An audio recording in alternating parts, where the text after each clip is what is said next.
सुप्रभात बच्चों। आज हम कक्षा 4 के पर्यावरण अध्ययन विषय का पाठ 15 हमारे गौरव का पहला प्रकरण रानी दुर्गावती और वीर सावरकर के बारे में पढ़ेंगे। ये कौन थे, इन्होंने क्या कार्य किया था। देखिए कि हमारे भारत में कई वीरांगनाएं और कई महापुरुष पैदा हुए हैं जिनसे हम अपने जीवन में क्या प्रेरणा ले सकते हैं।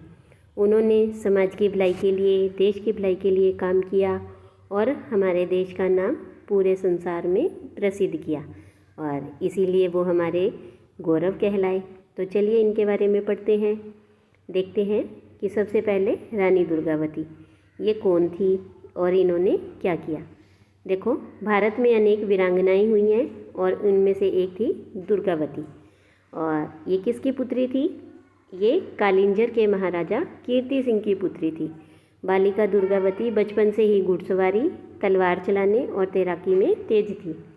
उनका निशाना अचूक था, चाहे वो तीर, भाले या बंदूक का हो। यानी वो तीर, भाले और बंदूक से जो भी निशाना लगाती थी वो कभी खाली नहीं जाता था। दोनों हाथों से तलवारें चलाने का इनका अभ्यास अद्भुत था। बालिका दुर्गा और शिव की परम भक्त थी, यानी वो शिव भगवान और दुर्गा माता की पूजा करती थी। वे गड़ा राज्य की महारानी बनी, यानी उनका विवाह है वो गड़ा राज्य के राजा से हुआ और उनके पति का नाम दलपति शाह था।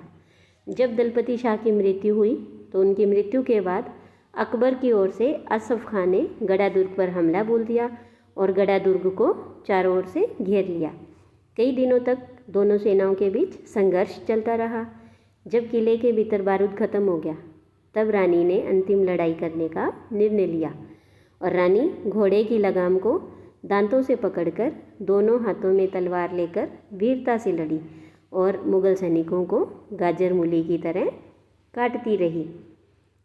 अंत में स्वयं को विकट परिस्थिति में देखकर अपने ही खंजर से वीरगति को प्राप्त हो गई, यानी उन्होंने अपना ही खंजर खुद को लगाया, मारा और वीरगति को प्राप्त हुई। तो देखिए कि जैसे रानी दुर्गावती की तरह ही हमारे भारत का जो इतिहास है ऐसी वीरांगनाओं से भरा हुआ है और उनमें से झांसी की रानी लक्ष्मीबाई और कर्मावती और भी बहुत सी वीरांगनाएं थी। तो देखो, लक्ष्मीबाई के बारे में आपने सुना होगा कि ये कौन थी, है ना। इनके पति का नाम क्या था? तो इनके बचपन का नाम मणिकर्णिका था, यानी सभी ने प्यार से मन्नू कहते थे। और इनका विवाह है वो झांसी के राजा गंगाधर राव के साथ हुआ था। जब इनके पुत्र हुआ तो उस पुत्र की छोटी सी उम्र में ही मृत्यु हो गई। तो पुत्र की मृत्यु के बाद रानी लक्ष्मीबाई ने क्या किया कि एक पुत्र को गोद लिया और उसका नाम रखा दामोदर। और जब राजा गंगाधर राव की मृत्यु हुई तब अंग्रेज़ों ने झांसी राज्य को हड़पना चाहा और उन्होंने रानी को एक संदेश भेजा कि आपके पुत्र नहीं है, इसलिए झांसी पर हमारा अधिकार होगा। तब रानी ने कहा कि मैं अपनी झांसी कभी नहीं दूंगी।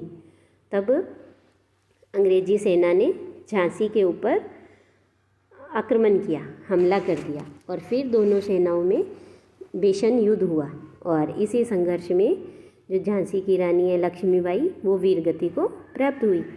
ऐसे ही कर्मावती कि ये कौन थी और कहाँ की महारानी थी। तो देखो कि मेवाड़ के महाराणा थे समर सिंह, ये उनकी पत्नी थी। जब मेवाड़ के महाराणा समर सिंह की मृत्यु हुई तब रानी कर्मावती ने मेवाड़ का शासन कार्य संभाला और इन्होंने बहुत ही अच्छे तरीके से शासन कार्य किया। और उस समय भारत में शासन था मोहम्मद गौरी का। तब मोहम्मद गौरी ने रानी को एक पत्र लिखा और ये कहा कि हमारी अधीनता है वो स्वीकार की जाए, लेकिन रानी कर्मावती ने क्या मना कर दिया। और इसके फलस्वरूप क्या हुआ कि दोनों सेनाओं में युद्ध हुआ और रानी कर्मावती सिंगनी की तरह, यानी शेरनी की तरह गौरी की सेना पर टूट पड़ी और इससे मोहम्मद गौरी वहाँ से भाग गया। तो देखो, इस तरह से हमारे इतिहास में वीरांगनाएं और महापुरुष बहुत सारे हैं और उन्हीं में से एक ऐसे ही महापुरुष हैं वीर सावरकर। तो ये कौन थे? ब्रिटिश साम्राज्य की बेड़ियों में जकड़ी भारत माता की स्वतंत्रता के लिए वीर सावरकर लगातार संघर्ष करते रहे, यानी कि अंग्रेज़ों से आज़ादी दिलाने के लिए ये लगातार संघर्ष करते रहे।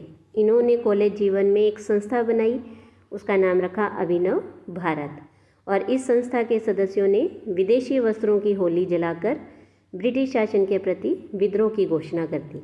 यानी कि इन्होंने ये कहा कि हम विदेशी वस्त्रों का उपयोग नहीं करेंगे।